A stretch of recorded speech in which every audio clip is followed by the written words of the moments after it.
अस्सलामु अलैकुम मुअज़्ज़ज़ नाज़रीन, आज हम सूरतुन्नाज़िआत के मुख्तसर तारुफ़ और इसके मज़ामीन के बारे में बात करेंगे।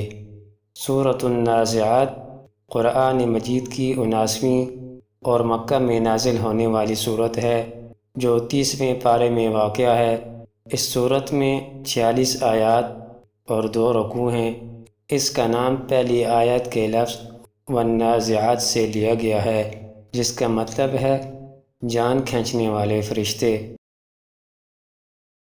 इस सूरत का बुनियादी मकसद क़यामत के बर्पा होने और मरने के बाद दोबारा जी उठने पर कायनाती दलाइल देना है। इस सूरत में मौत की सख्ती और उस वक्त फरिश्तों की मुख्तलिफ़ कैफ़ियत का ज़िक्र नहायत पुरअसर अंदाज में किया गया है। इस सूरत में सरकश फ़िरऔन के इबरतनाक अंजाम के ज़रिए मुशरिकीन मक्का को तंबीह की गई है। ज़मीन व आसमान की तख्लीक़ के ज़रिए अल्लाह ताला की अज़ीम कुदरत के दलाइल पेश किए गए हैं। यहाँ नेकोकारों मुत्तकीन के लिए जन्नत और बदकारों के लिए जहन्नम का तज़किरा करके जज़ा व सज़ा का कानून वाज़ेह किया गया है। सूरत के आखिर में इस बात पर ज़ोर दिया गया है कि क़यामत कब आएगी, इसका हकीकी इल्म सिर्फ़ और सिर्फ़ अल्लाह ताला के पास है। आइए अब इस बाबरकत सूरत की तिलावत समाअत फरमाते हैं। इसमें खूबसूरत तिलावत के साथ साथ उर्दू तर्जमा भी पेश किया गया है। अऊज़ु बिल्लाहि मिनश शैतानिर रजीम। बिस्मिल्लाहिर रहमानिर रहीम। वन्नाज़िआति ग़र्क़न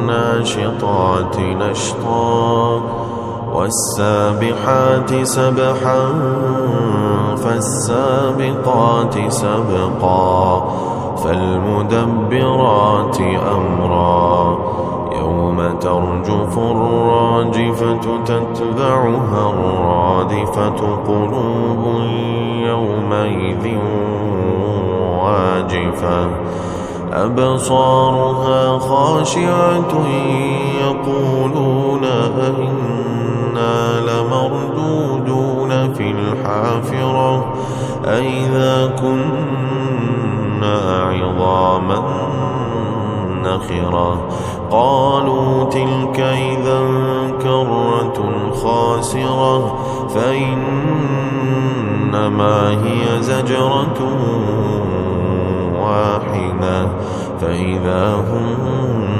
بالساهرة هل أتاك حديث موسى إذ ناداه ربه بالوادي المقدس طوى اذهب إلى فرعون إنه طغى فقل هل لك إلى أن تزكى وأهديك إلى ربك فتخشى فأراه الآية الكبرى فكذب وعصى ثم أدبر يسعى فحشر فنادى فقال أنا ربكم الأعلى فأخذه الله نكال الآخرة والأولى إن في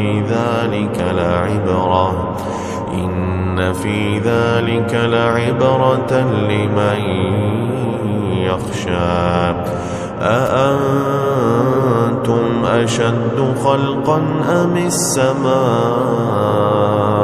بناها رفع سمكها فسواها وأغطش ليلها وأخرج ضحاها والأرض بعد ذلك دحاها أخرج منها ماءها ومرعاها والجبال أرساها متاعا لكم ولأنعامكم فإذا جاءت الطامة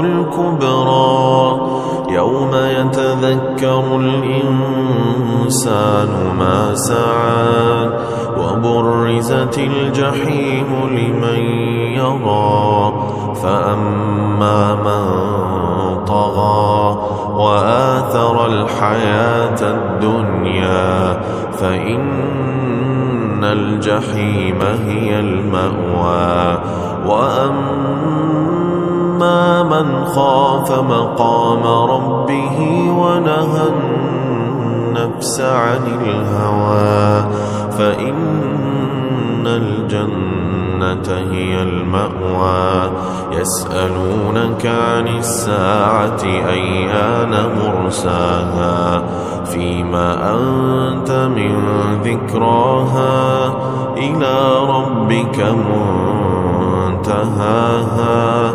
إنما أنت منذر من يخشاها كأنهم يوم يرونها لم يلبثوا إلا عشية أو ضحاها.